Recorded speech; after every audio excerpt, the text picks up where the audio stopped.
জামাতের সিনিয়র নেতা আজকে ডক্টর তাহের তিনি স্পষ্ট করে বলেছেন নির্বাচন পাতানো হলে অস্তিত্ব সংকটে পড়বে দেশ। প্রশ্ন হচ্ছে এই সময়ে এসে পাতানো নির্বাচনের কথা কেন বলছে জামাত, অপরদিকে বিএনপি বলছে যারা পালিয়েছে অর্থাৎ আওয়ামী লীগ কিংবা এই নির্বাচনে যারা বিএনপির প্রতিপক্ষ তারা কখনো না কখনো আপোষ করেছেন। ফলে জামাত আগে যে আপোষ করেছে সেই আপোষকামিতা এখনো বজায় রাখবে কিনা সেসব নিয়ে কথা বলতে চাই আমরা। কথা বলার জন্য আমার সঙ্গে এই স্টুডিওতে এই মুহূর্তে আছেন বিএনপির জাতীয় নির্বাহী কমিটির সদস্য এবং ধানমন্ডি কলাবাগান এলাকায় দলটির মনোনয়নপ্রাপ্ত জনাব শেখ রবিউল আলম। রবি ভাই, স্বাগত আপনাকে।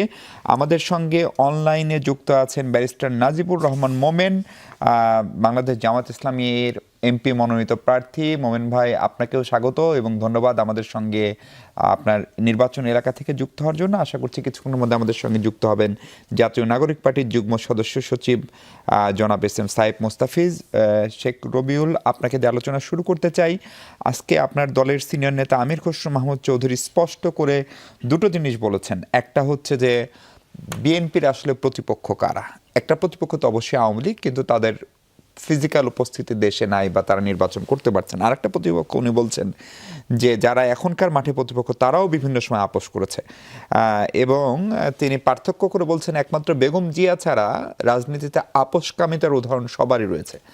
ফলে জামাতকে অনেক বড় প্রতিপক্ষ হিসেবে বিএনপি দেখছে কিনা এটি একটি প্রশ্ন, এবং সেই প্রতিপক্ষ নিয়ে ভোটের মাঠে এক ধরনের প্রতিযোগিতা প্রতিদ্বন্দ্বিতা তো থাকবেই, কিন্তু সেটা নিয়ে আসলে আপনারা অরিডো কিনা খানিকটা।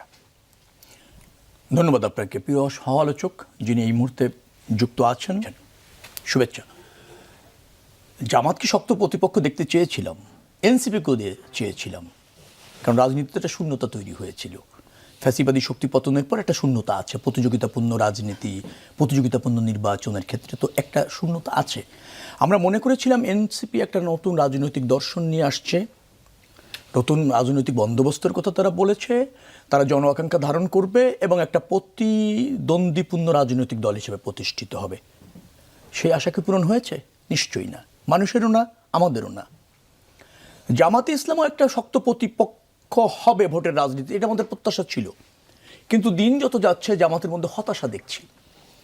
এখন রাজনীতিতে আপনি জনগণের উপর আস্থা রাখবেন না, নির্বাচন নিয়ে এখনও শঙ্কা বলবেন, এখনও বলতে চাইবেন পাতানো নির্বাচন হতে যাচ্ছে।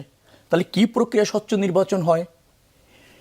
কোন ব্যবস্থাপনায় নিরপেক্ষ পাওয়া যায় একটা অন্তর্বর্তীকালীন সরকার, নির্বাচন কমিশন এবং আইন শৃঙ্খলা রক্ষাকারী বাহিনীর এখনো পর্যন্ত যে ভূমিকা, অথবা যে ভূমিকা আমরা প্রত্যাশা করি সেই লক্ষ্যে তারা যেভাবে কাজ করছে, আস্থাটা এরপর আর রাখবেন কোথায়? আর প্রতিদ্বন্দ্বী এরপর আর খুঁজবেন কোথায়?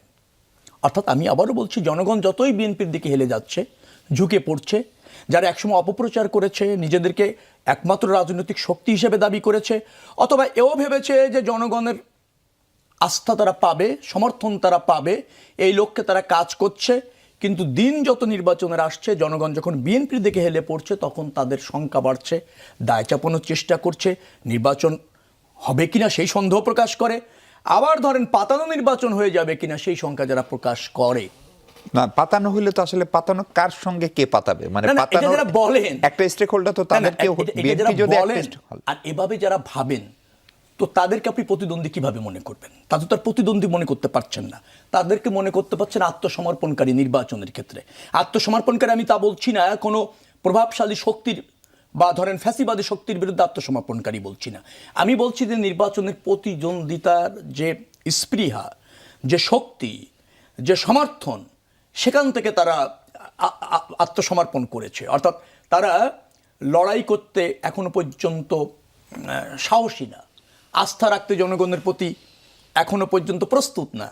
এই জন্য বলছি যে সেই জায়গা থেকে আমরা বলছি যে শক্ত প্রতিপক্ষ তো জামাতকে ভাবতে চেয়েছিলাম, কিন্তু ভাবতে তো পারছি না। রবি ভাই, মানে কোনো কারণে কি মানে মনে হচ্ছে যে আপনার একটু ওভার কনফিডেন্ট, অথবা ধরেন মানে আপনার কোনো শক্ত প্রতিপক্ষ নাই যেমনটা আপনি বলছিলেন, সেটা কি অন্যদেরকে একটু আন্ডার এস্টিমেট করাও হচ্ছে কিনা? কারণ ধরেন আজকেও একটা ছাত্র সংসদের নির্বাচন চলছে, 32 ঘন্টা চলছে, আমরা এখনো ফলাফল ঘোষণা করতে পারিনি সবগুলো ছাত্র সংসদের মতো, এবং সেগুলোতে কিন্তু আমরা ওই দলের যে তারা সরাসরি ছাত্র সংগঠন বলে না, কিন্তু তারা একই রকম ছাত্র শিবিরের একটা বড় ধরনের উত্থান দেখতে পাচ্ছি। আর কোনো নির্বাচন হয় না এই সরকারের মানে, ফলে সেইটা নিয়ে জামাতের নেতৃবৃন্দ যদি দাবি করেন যে যেখানেই ভোট হয়েছে সেখানে তারা ভালো করছে, সেখানে বরং বিএনপি ভালো করতে পারেনি, তখন কি বলবেন? না, আমরা সেই দাবিকেও তো অগ্রাহ্য করছি না, অথবা ধরুন তার সাথে বিতর্ক তো যাচ্ছি না। ভোটের ভিত্তিতে যেখানে তারা উইন করেছে স্বাগত জানিয়েছি। তো শক্ত প্রতিপক্ষ তো আমরা মনে করেছিলাম, যখন জামাত ওভাবে মনে ভাবে নির্বাচনের আগেই যখন এই বিতর্ক তৈরি করতে চায়, তখন আপনি শক্ত প্রতিপক্ষ ভাবতে পারেন কিনা, সেটা হলো আমার বক্তব্য। আমরা বারবার বলেছি, আপনি নিজেও জানেন, আমাদের দলের প্রধান বলেছে যে আগামী নির্বাচন হবে খুব চ্যালেঞ্জ। সহজ একটা হবে হচ্ছে না। পতিত ফ্যাসিবাদী শক্তি, তাদের বিরুদ্ধে আদর্শিক সংগ্রাম আমাদের গত 17 বছরে ছিল। তারপর হচ্ছে বাংলাদেশের রাজনীতি থাকুক, গণতন্ত্র থাকুক, চায় না এরকম একটা অদৃশ্য শক্তিও আছে, ফ্যাসিবাদের দোসর বা সহযোগী বা সুবিধাভোগী আছে। তাদের একটা প্রতিরোধ আছে, ষড়যন্ত্র আছে, অথবা ধরেন প্রচেষ্টা আছে। আবার ধরেন নতুন রাজনৈতিক শক্তি হয়ে বলতে চাইলেও তারাই শিরোধার্য, তারা ছাড়া আর কেউ রাজনীতি বাংলাদেশ ধারণ করে না। বিএনপি আওয়ামী লীগ নাকি মুদ্রার এপিঠ ওপিঠ।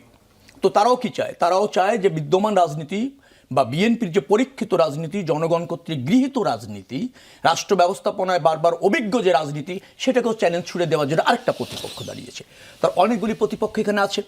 তো যার ফলে আমরা বলেছি যে নির্বাচন, আগামী দিনের রাজনীতি, এটা চ্যালেঞ্জের মধ্যে আমরা আছি, এবং সেটা আমরা সবসময়ের জন্য বলার চেষ্টা করেছি।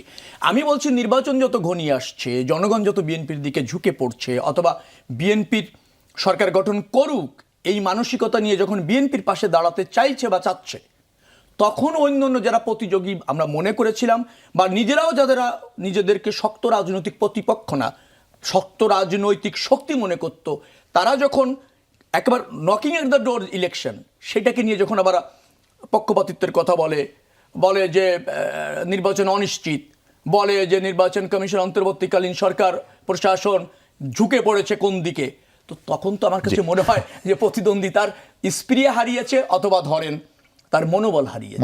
আর মনোবল হারার একটাই কারণ, জনগণ কর্তৃক প্রত্যাখ্যিত হয়েছে।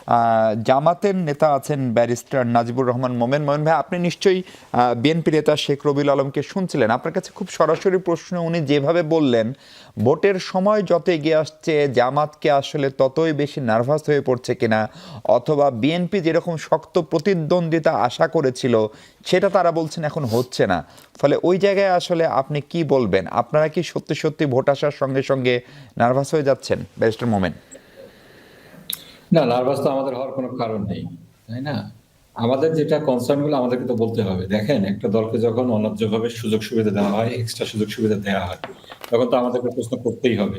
এই যে দেখেন, এনএসআই এর প্রধান ওনাদের পার্টি প্রধানের সাথে ওনাদের পার্টি অফিসে যে যোগাযোগ করলেন, মানে বৈঠক করলেন, এটাকে আপনি কোন কিসের মধ্যে ফেলবেন? উনি কি জামাতের প্রার্থীর সাথে এভাবে একইভাবে যোগাযোগ করবেন? তো একটা মানুষকে, একটা দলকে আপনারা যেভাবে, মানে সরকার যেভাবে ট্রিট করছে, এজ ইফ তারা অলরেডি ক্ষমতায় চলে আসছে, তাহলে প্রশাসনের মধ্যে তো একটা প্রভাব পড়বেই, নেতিবাচক প্রভাব পড়বে। তারাও তাদেরকে ফেভার করার চেষ্টা করবে। আমরা একটা নমুনা দেখতে পাচ্ছি বিভিন্ন জায়গাতে, নমিনেশন তুচ্ছ কারণে বাতিল করা হচ্ছে কাদেরকে? এনসিপি লিডার এবং জামাতের লিডারদেরকে। যার কারণে আমরা বলছি যে এটা লেভেল প্লেইং ফিল্ড বলেন আর এই পক্ষপাতিত্ব বলেন, এটা কিন্তু হচ্ছে। লেভেল প্লেইং ফিল্ডটা কিন্তু হচ্ছে না, এবং এখানে পক্ষপাতিত্ব হচ্ছে, যে কনসার্নটা আমরা ইলেকশন কমিশনে যে আমরা জানিয়েছি। আপনি যদি জনসমর্থনের কথা বলেন, দেখেন তারেক জিয়া দেশে এসেছেন, বিএনপি নেতা কর্মীদের উৎসাহ উদ্দীপনা থাকবে, এটাই স্বাভাবিক। তারা উজ্জীবিত হয়েছেন, আমি আগেও বলেছি উজ্জীবিত হবেন, এটাই স্বাভাবিক। তো পরবর্তীতে একটা দুঃখজনক ঘটনা আমরা সাক্ষী হলাম। দেশনেত্রী ভারতীয় আধিপত্যবাদ বিরোধী যে সংগ্রাম আমাদের, সেটার আইকনিক ফিগার ম্যাডাম খালেদা জিয়ার ইন্তেকাল পরবর্তী জানাজার নামাজ, সেখানে দলমত নির্বিশেষে আমরা সবাই গিয়েছি একটা মেসেজ দেওয়ার জন্য যে জাতীয় ক্ষেত্রে, জাতীয় যে সমস্ত আধিপত্যবাদ বিরোধী, ভারতীয় আধিপত্যবাদ বিরোধী যেই ইস্যুস গুলো আছে, সেখানে আমাদের জাতীয় একটা ঐক্যমত্য আছে, এইটা প্রমাণ করার জন্য গিয়েছি। কিন্তু এইটাকে পুঁজি করে যদি ওনারা বলতে চান জনগণ ওনাদের দিকে ঢেলে পড়েছে, যতই নির্বাচন ঘনিয়ে আসছে ততই জনগণ ওনাদেরকে নির্বাচিত অলরেডি করেই ফেলেছে বলতে চাচ্ছেন, এইটা তো আসলে কতটুকু সত্য? আপনার জনগণ কি বলে, প্রথম আলোর একটা জরিপ দিয়ে তারা 8-10টা নিউজ করে, একে কি বলে তারেক জিয়াকে নিয়ে এখান থেকে ওনারা যদি মনে করেন, এরপরে ওনারা একটা জরিপ দেখলাম, সেখানে লিখছেন যে গত বছরের ডিসেম্বর থেকে এখন পর্যন্ত করা ওনাদের জরিপে 70% বিএনপি আর 19% বলে আমাদের। এইগুলা বলে ইলেকশন ম্যানিপুলেশন করার চেষ্টা করা, এগুলোর বিরুদ্ধে আমাদের দেখেন জনসমর্থন যে আছে, এত কিছুর পরে যে জগন্নাথ বিশ্ববিদ্যালয়ের যে ইলেকশনটা হলো, সেখানে আপনি দেখেন না যেভাবে প্রচার প্রপাগান্ডা চালানো হয়েছে, জরিপ মানে সুপারফিশিয়াল জরিপগুলাকে হাইলাইট করা হয়েছে, তারেক জিয়া আসার পরে বিএনপির পক্ষে জোয়ার উঠেছে, এটা যেন মানে প্রমাণ করার জন্য উঠে পড়ে লেগেছিল একটা গোষ্ঠী। কিন্তু এটা কিন্তু ব্যাকফায়ার করেছে। এখানে দেখছি শিবির বিপুল সংখ্যাগরিষ্ঠতা সমস্ত আসনে সমস্ত পদগুলোতে এগিয়ে আছে, নির্বাচিত হয়ে গেছে, এতক্ষণে রেজাল্ট চলে আসছে। আমি যেটা বলবো যে এইটা আপনার যে মেল প্র্যাকটিসটা হলো গত কয়েকদিনে, এটা কিন্তু গণতন্ত্রের জন্য ভালো না। কিন্তু ব্যারিস্টার নাজিব, জামাতকে আপোষ করেছে সত্যি সত্যি, এবং আগের মতো এখনো কি আসলে কোন একটা আপোষ রফা করার চেষ্টা করছেন? কারণ আমার মনে আছে জামাতের আমির বেগম খালেদা জিয়া, সাবেক প্রধানমন্ত্রী, তার মৃত্যুর পরে তার সন্তান তারেক রহমান, যিনি বিএনপির ভারপ্রাপ্ত চেয়ারম্যান, তার সঙ্গে দেখা করতে গিয়ে বলেছেন যে আমরা আগেও একসঙ্গে ছিলাম, প্রয়োজনে ভবিষ্যতেও একসঙ্গে থাকবো। ফলে জামাত কি প্রতিদ্বন্দ্বিতা থেকে সরে এসে এক ধরনের ঐক্যমত বা একসঙ্গে সরকারের অংশ হওয়ারও কোনো চেষ্টা করছে? না, এটা দেখেন, এখানেও একটা মিডিয়ার একটা ছিল, ম্যানিপুলেশন ছিল। তারা দেখাতে চাচ্ছে যে আমরা তাদের কাছে সাবমিট করেছি কিংবা সারেন্ডার করেছি। বিষয়টা কিন্তু এমন না। আমরা যেটা বলতে চেয়েছি, আমাদের আমির ডক্টর শফিকুর রহমান যেটা বলতে চেয়েছেন, দেশ গড়ার স্বার্থে ভবিষ্যতে সকলকে মিলে আমরা বাংলাদেশ যে গড়বো, সেই মেসেজটাই তিনি দিতে চেয়েছেন। তার মানে এটা না যে একসাথে ইলেকশন করবো আমরা বিএনপির সাথে। সেখানে তো ওনারা নমিনেশন পেপার সবগুলোতে সাবমিট করেছেন। আমরা আমাদের জোট যারা অংশীদার আছেন, যাদের সাথে আমরা নির্বাচন করছি, তাদেরকে বাদ রেখে, তাদের সিটগুলো বাদ রেখে বাকিগুলোতে আমরা নমিনেশন পেপার সাবমিট করছি। এখানে তো মূল প্রতিদ্বন্দ্বিতা হচ্ছে বিএনপির সাথে। কিন্তু বিএনপিকে সাথে নিয়েই আমরা যদি দ্বিতীয় ইলেকশনে আমরা বলেছি আমরা সকলকে নিয়ে বাংলাদেশ গড়বো, সেটার মানে সেই স্পিরিট থেকে আমাদের আমির সেই কথাটা বলেছেন মিডিয়াকে। কিন্তু মিডিয়া এটাকে টুইস্ট করে এমন ভাবে দেখাচ্ছে যে বিএনপি জিতে গেছে, বিএনপিকে সাথে আমরা আপোষ করতে যাচ্ছি। এটা কিন্তু আসলে মূল মেসেজটা ছিল না। সবাইকে নিয়ে আমরা দেশ গড়তে চাই, সেটাই ছিল লক্ষ্য। কিন্তু আমরা যেটা লক্ষ্য করছি, সরকার এবং একটা মিডিয়া, যেটা আমরা সিন্ডিকেট বলবো, তারা এমন ভাবে নিউজ করছে, এমন ভাবে আচরণ করছে অ্যাজ ইফ বিএনপি ক্ষমতায় চলে আসছে। এইটা ইলেকশনের জন্য, ইলেকশনের যে আমরা ফেয়ার এবং লেভেল প্লেইং ফিল্ড এনশিওর করে ইলেকশন চাচ্ছি, সেটার জন্য ক্ষতিকর। এই কনসার্নটা আমরা রেজ করেছি আজকে ইলেকশন কমিশনের কাছে। জি জি, একদম পরিষ্কার। রবিউল ভাই, ইলেকশন কমিশনে গিয়ে জামাত ইসলামীর যে প্রতিনিধি দল, তারা আনুষ্ঠানিকভাবে বলেছে দলীয় বিবেচনায় ডিসিএসপি নিয়োগ হয়েছে এবং তার প্রতিফলন মনোনয়নপত্র যাচাই বাছাই দেখা গিয়েছে, যেটি ব্যারিস্টার মোমেনও বলছিলেন যে শুধুমাত্র এনসিপি এবং জামাতের প্রার্থীদের প্রার্থিতা বাতিল হচ্ছে, অথবা বিএনপি সরকারে চলে এসছে, এরকম একটা আচরণ প্রশাসনের ভিতরে দেখা যাচ্ছে। সেইখান থেকেই উনি বলছেন যে আজকে ইউরোপীয় ইউনিয়নের একটা প্রতিনিধি দল গিয়েছিল, আপনি জানেন ইউরোপীয় ইউনিয়ন একটা পর্যবেক্ষক দল পাঠাবে, তাদের কাছেও তারা অভিযোগ করেছে যে আইন শৃঙ্খলা বাহিনী একদিকে ঝুঁকে পড়েছে। ফলে এই অভিযোগগুলো যখন বিদেশিদের কাছেও যায়, তখনই নির্বাচন নিয়ে প্রশ্ন তোলার সুযোগ আমরাই সবাইকে করে দিচ্ছি কিনা নির্বাচন হওয়ার আগেই। আমরা সবাই করে না দিলেও কোনো দল করে দিচ্ছে। এই যে বক্তব্য যে বাতিল হচ্ছে, এটা খুব না জানা এবং কম জানা বক্তব্য। মনোনয়নপত্র বাতিল, হ্যাঁ, সেটাই বলছে বাতিলের ক্ষেত্রে। বাতিল সব দলেরই হয়েছে, বিএনপির হয়নি? হয়েছে তো।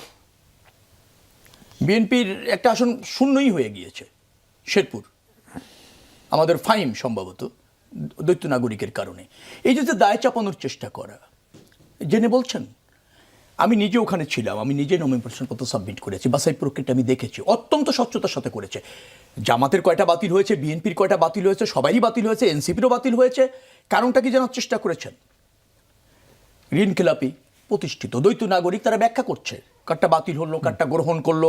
ছোট ছোট ক্লারিক্যাল মিস্টেক যেগুলি আছে, আমার সামনে রিটার্নিং কর্মকর্তা ডেকে কারেকশন করে নিয়েছে আমার সামনে, এবং তারা ব্যাখ্যাও করছেন যে আপনার এটা এই কারণে আমরা বাতিল করলাম, এইটা গ্রহণযোগ্য না, ব্যাখ্যা দিচ্ছেন। এবং প্রার্থীরা কিন্তু ওই ইনডোরে ওখানে স্বীকারও করছেন সেটা ভুল করেছেন। এখন আপনি হলফনামায় সই করলেন না, আপনার খেলাফি ঋণ, আপনার দ্বৈত নাগরিক যখন ওরা তদন্ত করে আর কি, আপনি সব সংস্থা কিন্তু যায় এবং যে সমস্ত তথ্য থাকা দরকার তাদেরও কিন্তু কর্মকর্তারা রাষ্ট্রের, তারা কিন্তু উপস্থিত থাকেন, প্রার্থীর বিপরীতেই বসে থাকেন। তারা কিন্তু ব্যাখ্যা করেন যে কোথায় আপনার ত্রুটি আছে এবং কোন ত্রুটিটি সংশোধনযোগ্য, সেটা অত স্থগিত করে, আর কোন ত্রুটির কারণে আপনার ফর্ম বাতিল হয়ে যাবে, নমিনেশন ফর্ম, সেটা তারা ব্যাখ্যা করছে। তারপর আপিলের সুযোগ আছে, সেটা নিয়ে আদালতে যাওয়ার সুযোগ হচ্ছে। আপনি দায়ী চাপায় দিলেন যে বিএনপির কথা এটা হচ্ছে, এটা কোনো রাজনৈতিক শিষ্টাচার হতে পারে কিনা? আর আপনি এভাবে যদি বলেন, তাহলে নির্বাচন কমিশনকে যে সহযোগিতা করা দরকার রাজনৈতিক দলের বা অন্তর্বর্তীকালীন সরকারের, সেই জায়গা থেকে আপনি মানে নিজেকে গুটিয়ে নিচ্ছেন বিচ্যুত কিনা? করছেন। তো এটাকে আপনি দায়িত্ববোধের পরিচয় দিচ্ছেন না কি? আরে ভাই, নমিনেশন ফর্ম তো এমন না যে তা কোনদিন বাতিল হয় না। বাতিল হওয়া অতীতও হয়েছে, এখনো হবে। দু একটা একেবারে সংশোধনযোগ্য থাকবে না, স্থায়ীভাবে বাতিল হবে, কোনোটা আদালতে গিয়েও আবার ফিরে পাওয়া যাবে। এটা তো নির্বাচন প্রক্রিয়ার অংশ। তো সেটাকে কেন আপনি পক্ষপাত হিসাবে নির্বাচন কমিশন, আইন শৃঙ্খলা রক্ষাকারী বাহিনীর উপর দায় কিন্তু দিচ্ছেন? প্রশাসন কি সত্যি সত্যি একটু প্রো বিএনপি? না, বিএনপি কেন হবে? প্রশাসন নিরপেক্ষ হলেই বিএনপির হয়ে যায়। কিন্তু যারা রাজনীতিতে, আমি আবারও বলতে চাইছি যে আনুকূল্য চাচ্ছেন, বিএনপি আনুকূল্য চাচ্ছে না। বিএনপি মব সৃষ্টি করেছে। বিএনপি প্রশাসনের বিরুদ্ধে এই পর্যন্ত যে সমস্ত পদক্ষেপ বিএনপি নেতা কর্মী বা এই নমিনেশনের ব্যাপারে নেওয়া হয়েছে, সেটা নিয়ে সমালোচনা করেছে। কারণ বিএনপির দায়িত্বশীল রাজনৈতিক দল, সে জানে যে এগুলি ব্যবস্থাপনার অংশ। অন্যরা যারা কোনো কিছুই মানতে চায় না, শুধু নিজের পক্ষে সব কিছু চান, ধরেন ভাই আপনার একটা বেশি বাতিল হয়েছে, বিএনপির একটা কম বাতিল হয়েছে, তো তাতেই পক্ষপাতিত্ব হয়ে গেল। এই যে জামাত ইসলামের আমির শোক বইতে সই করতে গিয়েছেন, তারেক রহমানের সাথে সৌজন্য দেখা করেছেন, যা বলেছেন সেটা ওনার উপলব্ধি থেকে বলেছেন, আমি সেখানে যাচ্ছি না। এনএসআই প্রধান তিনিও শোক বইতে সই করতে গিয়েছেন, সেখানে সৌজন্যভাবে তারেক রহমানের সাথে দেখা করেছেন, এক কাপ চা খেয়েছেন। এনএসআই প্রধান দেখা করেছেন মানে প্রশাসন বিএনপির পক্ষ হয়ে গিয়েছে। তো এরকম একটা চা খাওয়ার দাওয়াত দেন, এনএসআই প্রধান গিয়ে আপনাদের সাথে একটু চা খেয়ে আসুক কয়েকবার। অন্তর্বর্তীকালীন সরকার যখন আপনাদের সাথে মিটিং করে, নির্বাচন কমিশন যখন আপনাদের কথা শোনে, সব ঠিক আছে। যখন আমরা কথা বলতে যাই, তখনই পক্ষপাতিত্ব হয়ে যাচ্ছে। এই হীনমন্যতা আর এই ধরেন দুর্বলতা থেকে আপনি অন্য রাজনৈতিক দলকে বের করবেন কোথার থেকে? আমি বলছি ওই জায়গায়, আমি বলছি না যে জামাত পরাজয় মেনে নিচ্ছে অথবা তারা দুর্বল, আমরা তাকে শক্ত প্রতিদ্বন্দ্বী দেখতে চাই। কিন্তু আমি বলছি মনস্তাত্ত্বিকভাবে তাদের যে আচরণ, তার মধ্যে দোষ খুঁজা, নিরপেক্ষহীনতা খুঁজা রাষ্ট্রের প্রতিষ্ঠানগুলির প্রতি, এটা দায়িত্বশীলতার পরিচয় নয়। এটা এক ধরনের নির্বাচনে এক ধরনের অন্তরায় তৈরি করা। আমি বলতে চাচ্ছি, নির্বাচন সুষ্ঠুভাবে আয়োজন করার জন্য রাষ্ট্রের যেমন দায়িত্ব আছে, রাজনৈতিক দলগুলোর দায়িত্ব আছে। আমরা কোনো কারণ ছাড়া, ধরেন ছোটখাটো এক্সকিউজে তাদের সংশোধন করে দিতে পারি নির্বাচন কমিশনকে, আইন শৃঙ্খলা রক্ষাকারী বাহিনীকে বলতে পারি ব্যত্যয় এখানে আছে, তুমি সজাগ হও, আরো সক্রিয় হও, আরো নিরপেক্ষ হও। কিন্তু দায় চাপিয়ে দিয়ে যেটা করতে চাচ্ছে, সেটা নির্বাচন এক ধরনের অনুষ্ঠিত হবার অন্তরায় বেরিয়ে আসতে হবে। নাজিব ভাই, আপনি কিছু বলতে চান? তার আগে আমি একটু জিজ্ঞেস করেও রাখি যে আপনি নিশ্চয়ই শেখ রবিউল ভাইকে শুনছিলেন। আমরা দেখেছি ধরেন মাহমুদুর রহমান মান্নার একটা আসনে প্রার্থিতা থেকেছে, যে একই ধরনের কাগজপত্র তিনি জমা দিয়েছেন, আর এক আসনে বাতিল হয়েছে। সিলেট বিভাগে একাধিক প্রার্থীর ক্ষেত্রে দ্বৈত নাগরিকত্ব জটিল জটিলতায় একজনেরটা থেকেছে আর একজনেরটা বাতিল হয়েছে। এহতেশামের কথাই ধরেন বলছি। ফলে এগুলো আসলে কি আপনারা এগুলোকে আসলে কেন ভুল না বলে পক্ষপাতমূলক আচরণ বলছেন, সেটি একটি জায়গা। এবং দ্বিতীয় জায়গা হচ্ছে যে বিভিন্ন সরকারি কর্মকর্তা, দপ্তর, এমনকি সরকার প্রধানের সঙ্গেও তো আলাদাভাবে আপনারাও দীর্ঘদিন বৈঠক করেছেন, দীর্ঘ সময় বৈঠক করেছেন, বিভিন্ন ইস্যুতে বৈঠক করেছেন। তখন যদি পক্ষপাতের অভিযোগ না আসে, তাহলে শেখ রবিউলের যে যুক্তি, এখন কেন সে অভিযোগ আসবে আসলে? আচ্ছা, আমি আপনাকে প্রথম থেকে বলি, এই যে ডিসিদের নিয়োগটা হলো, আমাদের সাথে কিন্তু, আমাদের সাথে শুধু না, সকল দলের সাথে কথা ছিল। প্রশাসন ইলেকশনের পূর্বে সকল যে রদবদলগুলো হবে, বদলিগুলো হবে, এগুলো লটারির মাধ্যমে হবে। আপনি খোঁজ নিয়ে দেখেন, ডিসিদের যেটা করলো, প্রথমে 16 জন ডিসিকে বদলি করা হলো লটারি ছাড়া, এবং তৎপরবর্তীতে সকল ডিসি যেটা বদলি করা হলো সেটাও লটারি ছাড়া। 16 জনকে বদলি করে তারা টেস্ট করলো, ওয়াটার টেস্ট করলো যে কেউ কোনো প্রতিবাদ করে কিনা। যখন দেখলো প্রতিবাদ করা হয়নি, নিজেদের ইচ্ছা মতো তারা বদলি করলো। এখন দেখা যাচ্ছে এরা পক্ষপাতিত্ব করছে। আপনি সিলেটের কথা বললেন, একই ইস্যু, দুইজন প্রার্থী, একজন বিএনপির আর একজন এনসিপির, দুইজন একই ধরনের কাগজপত্র জমা দিয়েছেন। দুইজনই ব্রিটেনের হোম অফিসের কাছে অ্যাপ্লিকেশন করেছেন তাদের নাগরিকত্ব যেন উইথড্র করা হয়। একই ধরনের অ্যাপ্লিকেশন, দুইজনের কারোরই কনফার্মেশন নাই। এনসিপির যিনি প্রার্থী ছিলেন এহতেশামুল হক, আপনি যার কথা বললেন, তারটা কি করা হলো, বাতিল করা হলো। আর মালেক সাহেবেরটা বিএনপির প্রার্থী হওয়ার কারণে তারটা অ্যালাউ করা হলো। এখানে আপনি পক্ষপাত বলবেন না, কাগজপত্র দুটোই দেখেছি, অনলাইনে আছে, যে কেউ দেখে নিতে পারে, একেবারে হুবহু ইন টোটো কাগজপত্র। এরপরে ধরেন এই একই ইস্যুতে কুড়িগ্রামের জামাতের প্রার্থীর মনোনয়নপত্র বাতিল করা হয়েছে। প্রথম দিন তাকে বলা হলো আপনাকে সময় দেওয়া হচ্ছে, আপনি কি করবেন, রবিবারের মধ্যে কাগজপত্র দিবেন, আপনার প্রেজেন্টেশন দিবেন। রবিবারে আসার পরে ওনার কোনো প্রেজেন্টেশন শুনলেন না, কোনো সাবমিশন শুনলেন না, একতরফা ভাবে বাতিল করে দিলেন।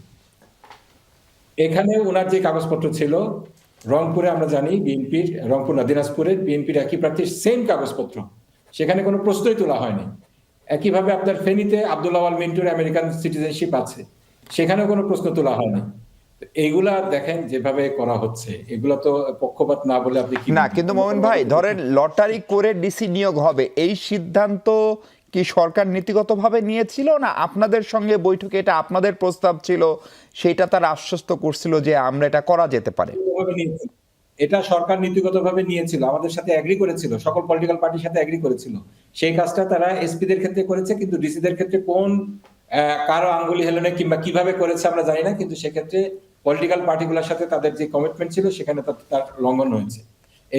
এটা আমি যেটা বললাম সেটা আমি। মোমেন ভাই, এই আপনার নেতা ধরেন আবু তাহের সাহেব আজকে কেন এখনো আপনারা পাতানো নির্বাচনের শঙ্কা করছেন? ধরেন আর 1 মাসের মতো সময় আছে নির্বাচনের। এই সরকারটা আপনাদের মানে বিদ্যমান যে রাজনৈতিক দলগুলো তাদের সবার মনোনীত এই সরকার, এবং এই সরকার নিজে সরাসরি কোনো নির্বাচন করছে না, কারণ সরকারের কোনো রাজনৈতিক দল নাই। যে 3 জন ছাত্র উপদেষ্টা ছিল তারা পদত্যাগ করেছেন, তারপরেও কেন পাতানো নির্বাচনের শঙ্কা জামাতের? এবং আপনি যদি এই শঙ্কা করেন তাহলে এই নির্বাচনের ভবিষ্যৎ আসলে কি? না, আমি যেটা বলতে চাই, এটা কিন্তু সংখ্যা শুধু জামাতের না, এটা জাতির সংখ্যা। জাতির কিন্তু একটা ট্রমা আছে, এটা আপনাকে বুঝতে হবে। 2008 সালে যেই ইলেকশন ইঞ্জিনিয়ারিংটা হয়েছে, এই ইলেকশন ইঞ্জিনিয়ারিং এর ট্রমা কিন্তু আমাদেরও আছে, বিএনপির ভাইদেরও থাকা উচিত। সেখানে আমরা দেখেছি যে এই আপনার আর্মি ব্যাক যে গভর্নমেন্টটা ছিল, তারা কিন্তু শেষ পর্যায়ে এসে ইলেকশন ইঞ্জিনিয়ারিং করে একটি দলের হাতে ক্ষমতা তুলে দিয়েছিল। সেই সময় যে সিমটম গুলা ছিল, যে সময় যারা মানে কুশীলব ছিল, সেই প্রথম আলো ডেইলি স্টার গোষ্ঠী থেকে শুরু করে তাদের আচার আচরণ এবং প্রশাসনকে যেভাবে ম্যানিপুলেট করার চেষ্টা করা হচ্ছে, তারেক জিয়া অবশ্যই তিনি একটি বৃহত্তর দলের লিডার, তাকে নিরাপত্তা আপনাকে দিতেই হবে। তাই বলে যদি আপনি এসএসএফ এর নিরাপত্তা তাকে দেন, অন্যান্য যারা প্রধান রাজনৈতিক দলের নেতা আছে তাদেরকে না দেন, সেক্ষেত্রে কিন্তু একটা ইঙ্গিত, একেবারে সরাসরি স্পষ্ট ইঙ্গিত দেওয়া হয় যে তিনি প্রধানমন্ত্রী হতে যাচ্ছেন। এই সব কারণে যেগুলো বললাম, জাতির ট্রমা 1/11-এর সময়, সেই সময়কার যারা কুশীলব ছিল তাদের অতি উৎসাহ এবং তাদের তৎপরতা, অপতৎপরতাই বলতে হবে, এর সাথে প্রশাসনকে যেভাবে ইঙ্গিত দেওয়া হচ্ছে, প্রশাসনকে যেভাবে চালিত করা হচ্ছে, প্রশাসনের বিভিন্ন জায়গায় যেভাবে লোক সেট করা হচ্ছে, ডিসিদের কথা যেটা বললাম আর কি, লটারি ছাড়াই, এই সমস্ত কারণে কিন্তু জনমনে একটা সংখ্যার সৃষ্টি হয়েছে। তারপর আমি বলবো, আপনি যেটা বললেন রাইটলি বলেছেন, এটা তো কোনো দলীয় সরকার না, তাদেরকেই এখন প্রমাণ করতে হবে, জনগণকে আশ্বস্ত করতে হবে কোনো পাতানো ইলেকশন এখানে হবে না, ইলেকশন ইঞ্জিনিয়ারিং হবে না এখানে, এবং তাদেরকে এইটা মিনিংফুল কিছু চেঞ্জ এখানে আনতে হবে। এবং আইন শৃঙ্খলার পরিস্থিতির বিষয় কিন্তু আরো আছে এক্ষেত্রে। এই যে আজকে কিছুক্ষণ আগে স্বেচ্ছাসেবক দলের মনে একজনকে গুলিবিদ্ধ মানে হত্যা করা হয়েছে, এই সমস্ত কনসার্ন গুলা কিন্তু জনমনে আছে, এবং এরা জনগণ কিন্তু এই সমস্ত কারণেই চিন্তা করছে যে কি হতে যাচ্ছে। এবং এই ইলেকশন ইঞ্জিনিয়ারিং এবং পাতানো নির্বাচনের কনসার্নটা জনগণের যে কনসার্নটা, আমরা ইলেকশন কমিশন এটা পৌঁছে দিই, সেটা জানিয়েছি। জি হ্যাঁ, শেখ রবিউল আলম, আসলে কি জনগণের এই কনসার্ন ইলেকশন কমিশন একটা ইঞ্জিনিয়ারিং বা পাতানো, বা ধরেন 2007-08-এর যে প্রেক্ষাপট পরিস্থিতি ছিল, তখন আর্মি ব্যাকড একটা গভর্নমেন্ট, একটা সরকার চেঞ্জ হয়ে গেল, সেটির সঙ্গে ব্যারিস্টার মোমেন অনেকগুলো লক্ষণের মিল পাচ্ছেন, আপনি এটার কি ব্যাখ্যা দিবেন? ট্রমার মধ্যে আছেন। জনগণের কনসার্ন জনগণ ব্যক্ত করে ভোটের মাধ্যমে, জনগণ ভোট দিতে পারছে কিনা ভোটের দিন বোঝা যাবে।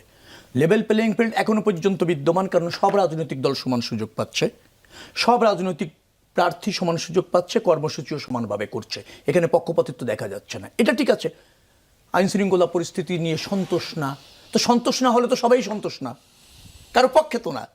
সেটাকে আরও কীভাবে সন্তোষজনক করা যায় সে ব্যাপারে সব রাজনৈতিক দল কাজ করতে পারে, পরামর্শ দিতে পারে, দাবিও করতে পারে। স্বেচ্ছাসেবক দলের এই আজকে একজন মারা গিয়েছে, কার বিএনপির তো মারা গিয়েছে। আপনি বলেন তো এই পর্যন্ত কয়জন জামাত ইসলামের মারা গিয়েছে, আর এই পর্যন্ত কয়জন বিএনপি নেতাকর্মীরা মারা গিয়েছে? বিএনপি নেতাকর্মীরা অনেক মারা গিয়েছে, এটা তো আপনি নিজেও জানেন যে মারা গিয়েছে। উত্তর মিরপুরে যুব দলের মারা গেল, স্বেচ্ছাসেবক চট্টগ্রামে মারা গেল, যাচ্ছে। এখন ধরেন মানে কেমন হতে পারে আপনি লটারি ভিত্তিতে চাইলেন, এসপিগুলি হলো, ঠিক আছে, ডিসিগুলি হয় নাই, ঠিক নাই, মানে আপনি চাইলে সেটা শিরোধার্য। অন্তর্বর্তীকালীন সরকার মেধার ভিত্তিতে করতে চেয়েছে, যোগ্যতার ভিত্তিতে করতে না, চেয়েছে। কিন্তু সেটা যদি রাজনৈতিক সিদ্ধান্ত হয় আপনাদের সব পক্ষের সঙ্গে না, তা বৈঠক তো হয়নি। সব পক্ষ যদি সাথে এক সিদ্ধান্ত হয়, তাহলে অন্তর্বর্তীকালীন সেটা সরকার অগ্রাহ্য করে কি করে? অন্তর্বর্তীকালীন সরকার ওনাদের দাবি ছিল, তো ওনার দাবিতে এসপি ঠিক হয়েছে, এখানে এসপি নিয়ে সমস্যা নেই। তা আইন শৃঙ্খলা রক্ষাকারী বাহিনীর জেলা পর্যায়ে দেখেন তো এসপি। আচ্ছা, ডিসি সাহেব যেগুলি আছেন উনি বলছেন লটারি ভিত্তিতে হয় নাই, ওটা অন্তর্বর্তীকালীন সরকার মনে করি নাই। এখন আপনি যেটা চাইবেন সেটা আপনার মতো হলে সরকার নিরপেক্ষ আছে। এখন অন্তর্বর্তীকালীন সরকার ডিসিদেরকে লটারি ভিত্তিতে করেনি বিদায় ডিসিরা বিএনপির, এটা কি কোনো যুক্তি হতে পারে? এটা কোনো দাবি হতে পারে? এটা তো অন্তর্বর্তীকালীন সরকারের সিদ্ধান্ত।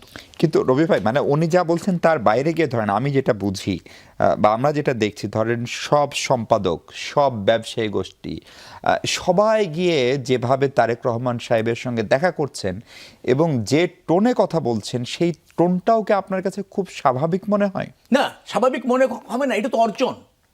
আপনি যদি আপনার নেতৃত্ব, দেশের জন্য আপনার করণীয়, জনগণকে যদি আপনার প্রতি আস্থা তৈরি করতে পারেন নেতৃত্ব দিয়ে, স্যাক্রিফাইস করে, ঝুঁকি নিয়ে, পরীক্ষার মাধ্যমে, মানুষ তো করবে। রাজনীতি তো তাই।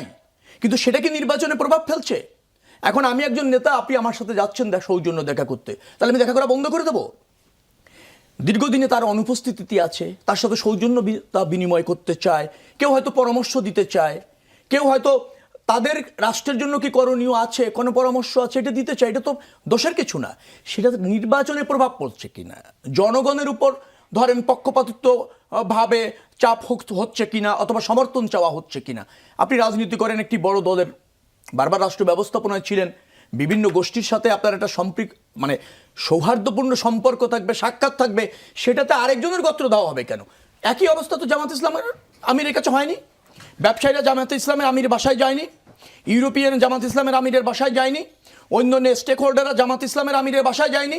গিয়েছে তো, দেখেননি? গিয়েছে জামাত ইসলামের আমির যখন অসুস্থ ছিলেন, আমরা কি আপত্তি করেছি?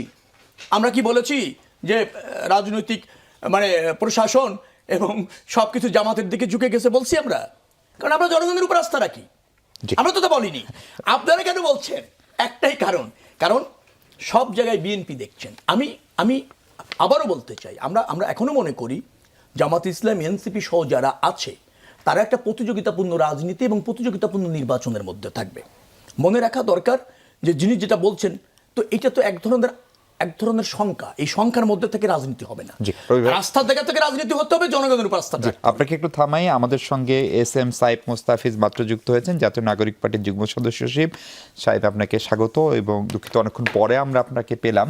আমরা কথা বলছিলাম আজকে জামাত ইসলামের একটা প্রতিনিধি দল নির্বাচন কমিশনে গিয়েছিল আবু তাহের সাহেবের নেতৃত্বে, এবং তারা স্পষ্ট করে অভিযোগ করেছে দলীয় বিবেচনায় ডিসিএসপি নিয়োগ দেওয়া হয়েছে, মনোনয়নপত্র যাচাইয়ে তার প্রতিফলন দেখা গিয়েছে, আইন শৃঙ্খলা বাহিনী বা প্রশাসন একটা দিকে ঝুঁকে পড়ছে, ফলে সেখান থেকে পাতানো নির্বাচন কোনোভাবেই বাংলাদেশের মানতে পারবে না। প্রশ্ন হচ্ছে, গণ অভ্যুত্থানের পরে যে সরকারটি আসলো, যে সরকারটাকে বিএনপি, জামাত, আপনারাও তখন অন্য ফরম্যাটে ছিলেন, কিন্তু সেই অর্থে এনসিপি তৈরি করলেন, সেখানে নির্বাচনের 1 মাস আগে পাতানো নির্বাচনের শব্দটা বাংলাদেশের মানুষকে কেন শুনতে হচ্ছে? নাকি এটি কেবলই হেরে যাওয়ার ভয় থেকে বলা? ধন্যবাদ আপনাকে, আমার বিজ্ঞ সমালোচক এবং যারা দেখছেন তাদেরকে শুভেচ্ছা জানাচ্ছি। দেখেন, আমি একটা এক্সাম্পল দিচ্ছি যে এইবার যারা মনোনয়ন জমা দিয়েছেন তাদের মধ্যে 32 জন ঋণ খেলাপি আছেন, তাদের 16 জনই হচ্ছে বিএনপির। এটা একটা, তারা তাদের মনোনয়ন কিন্তু বৈধতা পেয়ে গেছেন, প্রার্থী হিসেবে তারা বৈধতা পেয়ে গেছেন। এছাড়া আরও মানে কয়েকজন আছেন যাদের দ্বৈত নাগরিকত্ব আছেন এবং তারা এগুলো হলফনামা সব জায়গায় তারা এটা লুকিয়েছেন এবং এখন সেগুলা সোশ্যাল মিডিয়াতে বের হয়ে গেছে। এগুলোতেও নির্বাচন কমিশন বলেন বা দায়িত্বরত ডিসি বলেন, তাদের অগোচরেই বা তারা জেনেও কি এগুলো পাশ করে ফেলেছেন কিনা বা বৈধ দিয়ে ফেলেছেন কিনা, এটা এক্সাম্পল শুনলেই বুঝবেন। এখানে জাতীয় নাগরিক পার্টি বা আমাদের শরিক অন্যান্য যেসব রাজনৈতিক দলগুলো আছে তাদের ক্ষেত্রে এরকম আমাকে একটা এক্সাম্পল দেখান যেগুলো বিএনপির ক্ষেত্রে আছে, তাহলে কি মানে অলরেডি সেই জায়গাটা কি ক্রিয়েট হয়নি যে আসলে পুরো প্রশাসন থেকে শুরু করে প্রত্যেকটা যেখানে অর্গান আছে তারা প্রত্যেকেই আসলে বিএনপি মুখী হয়ে গেছে এবং তারা ধরেই নিয়েছে যে আগে যেরকম গোপালগঞ্জ, টুঙ্গিপাড়া, বা একদিকে তাদের মক্কা ছিল, এখন হঠাৎ করে আমরা দেখছি গুলশান অথবা বগুড়ার দিকে তাদের মক্কা চলে গেছে। তো এইটা তো আপনারা সাংবাদিক আছেন, আমাদের যারা সচেতন নাগরিক আছেন, তারা প্রত্যেকটা জায়গায় এলাকাতেও দেখতে পাচ্ছেন যে কীরকম একটা বৈষম্য তৈরি হয়ে গেছে প্রত্যেকটা রাজনৈতিক দলের ভিতরে, এবং বিএনপিকে আলাদা কিভাবে ট্রিট করা হচ্ছে। সাহেব, আমি আপনার এই জায়গায় একটা প্রশ্ন করি। ধরুন প্রত্যেক নির্বাচনের আগে একটা আবহ তৈরি হয়, যে আবহ থেকে মনে হয় যে এই রাজনৈতিক দলটি এগিয়ে আছে।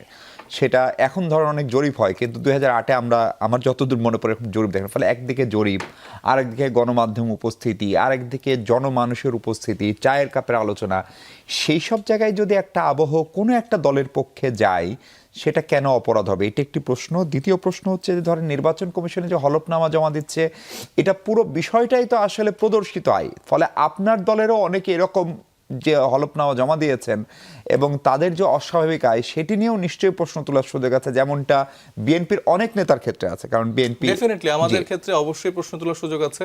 আমাদেরকে সম্পূর্ণভাবে যাচাই বাছাই করে যে সিস্টেমের মধ্যে দিয়ে আছে, আমাদেরটা তো মোটামুটি সবারই বৈধতা পেয়েছে, 2 জন সম্ভবত তাদের বৈধতা পায়নি। বাকি যাদের পেয়েছে তারা অবশ্যই, এটা আমরা ওপেন, এটা আপনারা যে ফরম্যাটে আছেন আপনারা চেক করেন, সেটা নিয়ে কোয়েশ্চেন করেন, এটা নিয়ে আমাদের কোনো সমস্যা নেই। এবং যেই আবহাওয়ার কথা বললেন, এটা নিয়ে তো আমাদের কোনো সমস্যা নেই, কিন্তু এই আবহাওয়ার ফলে যদি আমার ডিসিএসপি হচ্ছে যে তাকে আলাদা করে ট্রিট করে, এই আবহাওয়াটা আবার কোন আবহাওয়া? এই আবহাওয়া তো আওয়ামী লীগের সময়ে দীর্ঘ 17 বছর ধরে আবহাওয়া তৈরি ছিল। আমরা তো প্রশাসনকে আমরা চেয়েছি যে নিরপেক্ষভাবে তারা তাদের দায়িত্বটা পালন করবে। এখানে হ্যাঁ হতেই পারে ডিসি একটা দলকে সাপোর্ট করতে পারে, সে হয়তো বা এনসিপি অথবা বিএনপি অথবা জামাত ইসলামী বাংলাদেশ অথবা অন্য যে কোনো পার্টিকে সে, তার তো নিশ্চয়ই একটা ভোটাধিকার আছে, ভোট দিতেই পারে। কিন্তু সে তার যখন দায়িত্বে আছেন, সে যার তখন চেয়ারে বসছেন, তাহলে কি সে তখন বিএনপি বা এনসিপি বা জামাতকে সার্ভ করবে? খুব সুনির্দিষ্টভাবে এরকম কোন ডিসির বিরুদ্ধে আপনারা নির্বাচন কমিশনকে জানিয়েছেন বা সরকারকে জানিয়েছেন? হ্যাঁ, এরকম তো মানে আমরা দেখেছি আন্দোলন করে অনেক বড় কিছু অর্জন করেছেন। আমি গণঅভ্যুত্থানের পরেও বলছি, ধরেন প্রধান বিচারপতির অপসারণ বা যেখানে যে কোনো সিস্টেম, আওয়ামী লীগ নিষিদ্ধকরণ, তাহলে সেই সুনির্দিষ্ট অভিযোগ আপনারা জানাচ্ছেন এটা না এত কেন? দ্রুত সময়ের মধ্যে হচ্ছে, যেটা ধরেন আমরা কয়জনকে আটকাবো বা কয়জনেরটা আমরা চেক করতে যাব। এখানে সুনির্দিষ্টভাবে হাসনাত আব্দুল্লাহর যে আসন, সেখানে কুমিল্লার দেবিদারের যে আসন, সেখানে বিএনপির যে প্রার্থী, সে হচ্ছে ঋণ খেলাপি, তাকে হচ্ছে যে বৈধতা দিয়ে ফেলেছে, তার ব্যাপারে সে রিট করছে, ফাইল করছে। আমার যে আসন, সেখানে আমাদের যে বিএনপির প্রার্থী ডক্টর মুহিত, উনি হচ্ছে যে ব্রিটিশ নাগরিক, এটাও তিনি লুকিয়েছেন। এটা আজকে গতকালকে থেকে শুরু করে আজকে থেকে আমরা দেখছি যে সোশ্যাল মিডিয়া করছে। আমিও তার বিরুদ্ধে ব্যবস্থা নেওয়ার চেষ্টা করছি। কিন্তু এখন মানে আমরা যে সিস্টেমেটিক পরিবর্তনের জন্য লড়াইটা করলাম, এখন নির্বাচনে থেকেও, নির্বাচনে যেখানে আমি প্রার্থী হিসেবে আমার হচ্ছে যে আমাদের যে ভোটাররা আছেন তাদের কাছে যাওয়ার কথা, সেটা বাদ দিয়ে এখন আমার বসে বসে এই ডোর কিপিংগুলো করতে হবে? তাইলে ভাই এই মানে অসম লড়াই তো আমি আসলে মানিয়েও তো নাই, আমার কাছে তো মাসুলও নাই, আবার প্রশাসনের সাপোর্টও নাই। তাইলে ভাই আমি কেমনে পারবো? তাহলে এটার সমাধান কি? সমাধান এটা তো যারা দায়িত্বরত আছেন, যেসব রাজনৈতিক দলগুলো আছেন, যারা এত বছরের স্ট্রাগল করে যে তরুণ ছাত্র জনতার গণ অভ্যুত্থানের ফলে যে একটা নতুন বাংলাদেশের পেল, যারা রাজনৈতিকভাবে এখন দেশ থেকে বাইরে থেকে এখন বিদেশ থেকে বাংলাদেশে এসে রাজনীতি করতে পারছেন, যারা আমাদের বিএনপি বলেন, জামাত ইসলামী বাংলাদেশ বলেন বা অন্যান্য রাজনৈতিক দলের যে নাগরিক অধিকারটা তারা ফিরে পেল, রাজনৈতিক অধিকারটা ফিরে পেল, সেই জায়গা থেকে তো তাদের উচিত ছিল যে না ভাই, আমি আসলে এই সুযোগটা চাই না যেটা আওয়ামী লীগ করে আসছে। আমরা তো এই পুরনো রাজনৈতিক বন্দোবস্তের এগেনস্টে, আমরা তাদেরকে যারা ট্রাস্ট করতে চাচ্ছি, তাদের থেকে তো এই মানে সততাটা আমরা দেখতে চেয়েছিলাম, যে তারা আসলেই ডিসিকে বলেন বা প্রশাসনকে ওইভাবে ইউজ করবে না। সেটা আমাদের ক্ষেত্রে আমি বলছি, আমাদের ক্ষেত্রে অনেকের প্রবণতা আছে, আমাদের মধ্যেই প্রবণতা আছে। মানে আপনি একটা গুণগত পরিবর্তনের আশা করেছিলেন, সেটি রাজনীতিবিদ কারণ ধরেন যে এনসিপি ধরেন যে 8 মাস বা 1 বছর একটা রাজনৈতিক দল, কিন্তু বিএনপি তো অনেক বছরের পুরনো রাজনৈতিক দল, জামাত ইসলামী তো অনেক বছরের পুরনো রাজনৈতিক দল, বা অন্যান্য যেসব রাজনৈতিক দলগুলো আছে, তারা তো অ্যাটলিস্ট 5 বছর 10 বছর হয়তো বা স্ট্রাগল করছে। তো তারা তো এই সাফারিংস এর মধ্যে দিয়ে গিয়েছে, তারা তো দেখেছে যে আসলে প্রশাসনকে আওয়ামী লীগ কিভাবে ইউজ করছে, মিডিয়াকে আওয়ামী লীগ কিভাবে ইউজ করছে।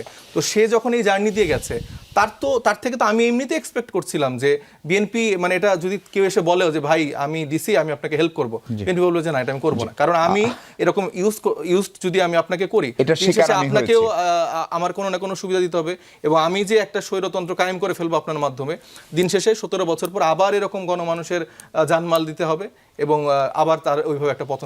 একদম অল্প সময় আপনাকে যেহেতু পরে পেয়েছি, সেই কারণে আপনি নিশ্চয়ই আজকের একটা খবর দেখেছেন যে ভারত বাংলাদেশ সম্পর্কে আরেকটা নতুন টানাপোড়েন তৈরি হয়েছে ক্রিকেট খেলাকে কেন্দ্র করে, এবং বাংলাদেশ আজকে আমাদের ক্রীড়া উপদেষ্টা বিসিবির সঙ্গে বৈঠক করে আনুষ্ঠানিকভাবে জানিয়েছে আমরা অবশ্যই বাংলাদেশ ক্রিকেট খেলতে চাই, কিন্তু কোনোভাবেই সেটা আত্মসম্মান বিসর্জন দিয়ে না। প্রশ্নটা হচ্ছে যে এই জায়গায় বিসিবির ভূমিকা, ভারতের যে ক্রিকেট কন্ট্রোল বোর্ড তাদের ভূমিকা এবং ভারতের যে অপেশাদারী আচরণ বিশেষ করে মোস্তাফিজকে নিয়ে, সেটাকে আপনারা কিভাবে দেখেন এবং সরকারের ভূমিকাকে এই জায়গায় কিভাবে মূল্যায়ন করেন? আমরা খুবই নেগেটিভলি দেখি, এবং ভারতের যে আধিপত্যবাদের যে একটা নমুনা সেটা দেখেন সামান্য, এটা একটা ক্রিকেটের মতো একটা খেলার ভিতরে তারা সেই রাজনীতিটা দেখাচ্ছে, তাদের মানে ধর্মীয় যে ফ্যাসিজম সেই জায়গাটা তারা প্রকাশ করছে, এবং উগ্রপন্থী তাদের যে রাজনৈতিক ধারা এবং বলয় সেটার পরিপূর্ণ প্রকাশ তারা দেখিয়ে দিয়েছে পুরো বিশ্বকে। এবং তাদের যে মোড়লগিরি করার অভ্যাস, আইসিসি তো আসলে ইন্টারন্যাশনাল ক্রিকেট কাউন্সিল না, এটা আসলে মূলত বলা যায় ইন্ডিয়ান ক্রিকেট কাউন্সিল, যেখানে জয় শাহ আসলে এখন প্রেসিডেন্ট, এবং তার মন মর্জি মতো করে সে বলে দিল যে না, বাংলাদেশ হচ্ছে ভারতে খেলতে হবে, শ্রীলঙ্কা খেলতে পারবে না অথবা পয়েন্ট কাটা যাবে।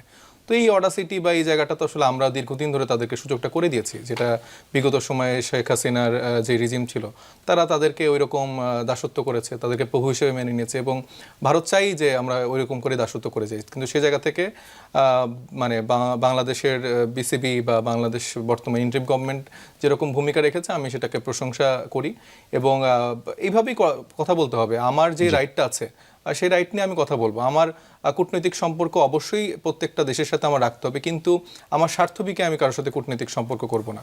আমার কূটনৈতিক সম্পর্ক বা প্রতিবেশী দেশের সাথে সম্পর্ক থাকবে সমান অধিকারের, সমান মর্যাদার, এবং পরিষ্কার। আমরা আরো একটা ইস্যু নিয়ে আপনাকে চাইবো রবি ভাই, আপনি যদি এই বিশ্বকাপ টি-20 বিশ্বকাপ নিয়ে যে উত্তেজনাটা তৈরি হলো, বাংলাদেশের অবস্থান পরিষ্কার, বাংলাদেশ খেলবো না বলে নাই, বলছে আমরা শ্রীলঙ্কায় খেলবো, এবং এরকম অসংখ্য রেকর্ডও কিন্তু আছে।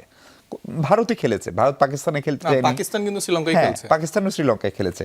তাহলে বাংলাদেশের ক্ষেত্রে সেটি হবে না কেন? এটি একটি প্রশ্ন। দ্বিতীয় প্রশ্ন হচ্ছে, বিশেষ করে বেগম খালেদা জিয়ার জানাজার সময় শেষ শ্রদ্ধা জানাতে ভারতের পররাষ্ট্রমন্ত্রী যখন আসলেন, তখন মনে হলো সম্পর্কটাকে একটা ওয়ার্কিং রিলেশন নেওয়ার প্রচেষ্টা ভারতের পক্ষ থেকেও দৃশ্যমান হচ্ছে। সেই সুরটা আবার কেটে গেল কিনা? আমার কাছে মনে হয়েছে যে ভারত এবং বাংলাদেশ দুটি দেশই সম্পর্ক একটা রিজনেবল রাখার জায়গায় আরও তৎপর হওয়া উচিত। ভারত যেটা করেছে মুস্তাফিজের ব্যাপারে সেটা খুবই আপত্তিকর। আবার আমরাও যেভাবে যে পথে হাঁটছি তাতে সম্পর্কের উন্নতি না হয়ে অবনতির দিকেই যাচ্ছে। হ্যাঁ, অবনতির প্রয়োজনও আছে অস্তিত্বের জন্য, আমি অস্বীকার করছি না, মর্যাদার জন্য, কিন্তু বিষয়টিকে আরও যেটাকে বলা হয় পেশাদারিত্বের সাথে আরো বেশি চতুর্মুখী ভাবনার জায়গা থেকে দেখতে পারলে ভালো হয়। অবনতি কারোর জন্য স্বস্তিকর নয়, অবনতি কাউকে তৃপ্তি দেয় না।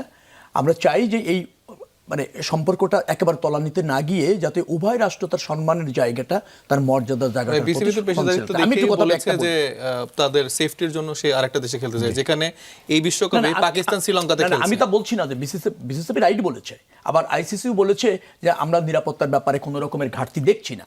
আমি বলছি এগুলি যার যার অবস্থান থেকে বক্তব্য থাকে, কিন্তু দিন শেষে গিয়ে এমন একটা অবস্থান রাখা উচিত যাতে বৃহত্তর স্বার্থটা প্রাধান্য পায়। একটা কথা একটু বলার আমার প্রয়োজন আছে। মুস্তাফিজ একটা কথা বলেছেন খুবই আপত্তিকর আমার কাছে মনে হয়েছে, যে সেটা হচ্ছে ঋণখেলাপি হয়ে হাসান আব্দুল্লাহ আসনে। আমি দায়িত্ব নিয়ে বলছি, ঋণখেলাপি হয়ে কেউ নির্বাচন করতে পারবে না, কিন্তু একজন দাবি করলে আরেকজন ঋণখেলাপি হয় না, সেটা তথ্যপাত্য লাগে এবং বাংলাদেশ ব্যাংকের প্রতিবেদন লাগে এবং প্রমাণ করতে হয় এবং প্রমাণ করাও লাগে না। এর বাইরে কেউ যাওয়ার সুযোগ নেই ভাই। আমি নিজে প্রার্থী হয়ে দেখেছি, অটোমেটিক রিপোর্টটা চলে আসে। কেউ যদি প্রভাবিত করার কোনো শক্তি নাই, ওই রিপোর্ট আটকিয়ে রাখা, রিপোর্ট এসেও কাজ হচ্ছে না ভাই। ঠিক আছে। আর রিটার্নিং কর্মকর্তার ভাই আমার আসনে যে দ্বৈত নাগরিকত্ব, আপনার সময় বলেন, রিটার্নিং কর্মকর্তার এমন দুঃসাহসী নাই, এমন শক্তি নাই যে একজন প্রতিষ্ঠিত ঋণখেলাপিকে সে বৈধতা দিতে পারে। আমরা জেনে বলতে সামাজিক যোগাযোগ মাধ্যমে বের হয়েছে, সামাজিক যোগাযোগ মাধ্যমে এরকম জাতীয় সেন্সিটিভ সব ইস্যু না নেওয়া ভালো। দ্বৈত নাগরিকের কথা বলি, দ্বৈত নাগরিকের ক্ষেত্রে যেটা আছে সেটাও কিন্তু তদন্তে পাঠায় নির্বাচন কমিশন। আমি আবারও বলছি, সেখানে সংশ্লিষ্ট জায়গায় অনেকে হয়তো সারেন্ডার করেছেন, পেপার সাবমিট করেছেন, কিন্তু এখনো পর্যন্ত নাগরিকত্ব বহাল রয়েছে।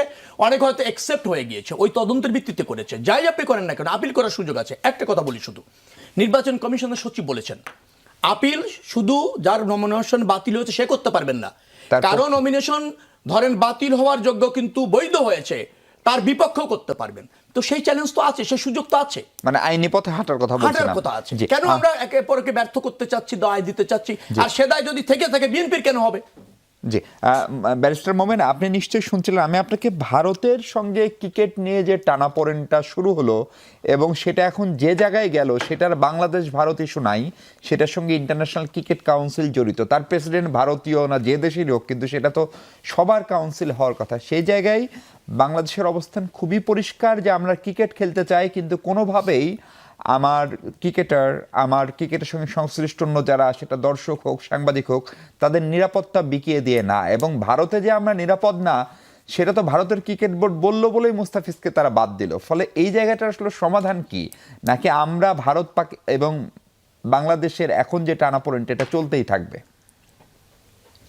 না, আমি যেটা বলবো, ভারতের এই দাদাগিরি কিন্তু নতুন না, এটা দীর্ঘদিন থেকে হয়ে আসছে। দেখেন আমাদের সাথে যে ইনসিডেন্টটা হয়েছে মুস্তাফিজকে নিয়ে, সেখানে ভারতীয় ক্রিকেট বোর্ড অফিসিয়ালি বলেছে তাকে নিরাপত্তা দেওয়া সম্ভব না, তাকে উইথড্র করতে করা হয়েছে এই কারণে।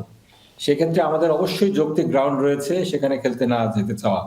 পক্ষান্তরে দেখেন, ভারতের সাথে কিন্তু পাকিস্তানের যুদ্ধ হয়েছে ঠিকই আছে, কিন্তু ভারতীয় ক্রিকেটারদেরকে তারা নিরাপত্তা দিতে পারবে না পাকিস্তান কখনো বলে নাই। কিন্তু তারা বারংবার এশিয়া কাপে পাকিস্তান হোস্ট হয়েছে, কিন্তু খেলা হয়েছে দুবাইতে। এখানে কিন্তু এই বিশ্বকাপটা শ্রীলঙ্কাতেও হচ্ছে, ভারতেও হচ্ছে।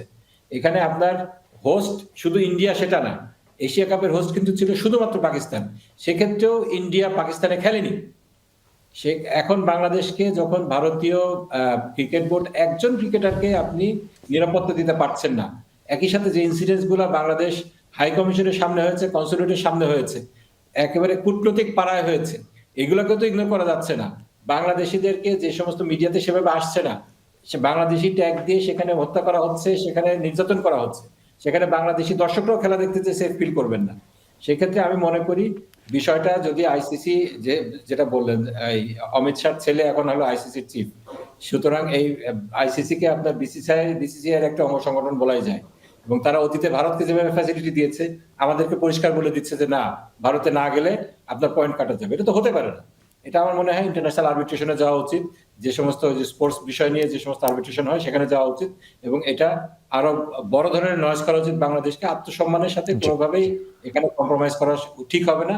এখানে শুধু আত্মসম্মানের বিষয় না, এখানে আমাদের ক্রিকেটারদের নিরাপত্তার বিষয় আছে, জননিরাপত্তা। মোমেন ভাই, আপনাকে রবিউল ভাইয়ের অনুমতি নিয়ে আমি সাইফকে আর একটা প্রশ্ন একটু করতে চাই, কারণ আমরা প্রায় 20 মিনিট থেকে পাইনি। সাইফ, রবি ভাই যেভাবে স্পষ্ট করে বললেন, ওনার আগেও নির্বাচন করার অভিজ্ঞতা আছে, যে ঋণ খেলাপি কারো পক্ষেই নির্বাচন করা সম্ভব না, কারণ এটার জন্য ন্যাশনাল আইডি কার্ড নাম্বার দিলে বাংলাদেশ ব্যাংক যেখান থেকে তার ঋণ নেওয়া থাকে সেটা বের হয়।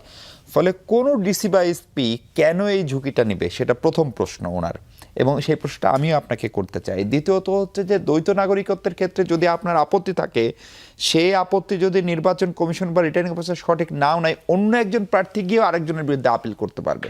তাহলে সেটি না করে ফেসবুকের সব তথ্যই আমরা বিশ্বাস করব কিনা? ডেফিনেটলি করবেন না। এই অভিযোগগুলোর প্রমাণ বা সত্যতা আছে দেখেই এটা বলা হচ্ছে, এবং প্রার্থী হিসেবে যে আপিল করার জায়গাটা সেটাও আমরা করছি। কিন্তু এইটার যে রেজাল্ট বা ফলাফল, সেটা আসলে এর মধ্যেই আসলে গৃহীত হয়ে তাদের প্রার্থিতা বাতিল বা সেই জায়গাটা আসলে উদাহরণ আমাদের কাছে আসবে কিনা সেটা নিয়ে আমরা সন্দিহান। আমার ধারণা এটা ইলেকশন হয়ে যাওয়ার পরে হয়তো বা এটার একটা রেজাল্ট আসতে পারে, যেটা আসলে আমাদের পুরাতন রাজনৈতিক বন্দোবস্ত এবং আমাদের যে ট্রেডিশনাল পলিটিশিয়ানরা আছেন, তারা যেভাবে ফাঁক ফোকর দিয়ে যেভাবে পলিটিক্সটা করছে, যেভাবে ঋণ খেলাপি হওয়ার পরেও তারা খুব প্রাউডলি আসলে ইলেকশনগুলো করে আসে, তো সেটাই এখনো হয়ে যাওয়ার। আপনি আসার আগে রবিউল ভাই জামাত এনসিপি নিয়ে বলছিলেন যে আপনারা একটু নার্ভাস কিনা নির্বাচন এগিয়ে আসার সঙ্গে সঙ্গে, বিশেষ করে ধরেন এনসিপির মধ্যে মাঝখানে আপনাদের নিজেদের কিছু লোকজন তাদের মতভেদের কারণে চলে গেছে, যেতেই পারে, এবং নির্বাচনের পরিস্থিতি বিএনপির দিকে এক ধরনের গণজোয়ার, সেই সব দেখে রবি ভাই দাবি করছিলেন যে অন্য অনেকে নার্ভাস হয়ে পড়ছে। না, নার্ভাস না, মানে আমরা শঙ্কিত, আমরা হচ্ছে সিকিউরিটি নিয়ে শঙ্কিত। কারণ আমরা ধরেন যে রাজনীতিটা করে আসছি বা ছোটবেলা থেকে যেভাবে বড় হয়েছি, আমরা আসলে ওই মাসেল পাওয়ারটা করে আসিনি। এই আপনাকে ধরে মারা, আমার আরেকজনকে থেকে হুমকি দেয়া, এটা তো আসলে আমরা করি নাই। কিন্তু আমরা যখন মাঠে যাচ্ছি তখন আমরা দেখতে পাচ্ছি যে বিএনপির মতো রাজনৈতিক দলগুলো সেই মাসেল পাওয়ার দেখাচ্ছে। তো সেই জায়গায় ধরেন এই গুণগত পার্থক্যটা আমাদের সাথে তাদের আছে। মানে এ পর্যন্ত কাউকে দেখিয়েছে নির্বাচনী প্রচারণা আনুষ্ঠানিকভাবে যদিও শুরু হয়নি? না মানে এখন তো আনুষ্ঠানিকভাবে শুরু হয়নি, কিন্তু এলাকাগুলোতে অলরেডি তাদের প্রভাব প্রতিপত্তি এবং আমাদের হয়ে যারা কাজ করছেন তাদেরকে একরকম হুমকি দিচ্ছেন, আবার হচ্ছে যে যারা হচ্ছে যে ভোটাররা আছেন তাদেরকেও একরকম শাসানো হচ্ছে। এইগুলা আপনারা সাংবাদিক, আপনারা আরো ভালো করে বের করতে পারবেন। অনেক ধন্যবাদ সাইফ, অনেক ধন্যবাদ শেখ রবিউল আলম, ধন্যবাদ ব্যারিস্টার মোমেন। দর্শক, এই ছিল আলোচনা।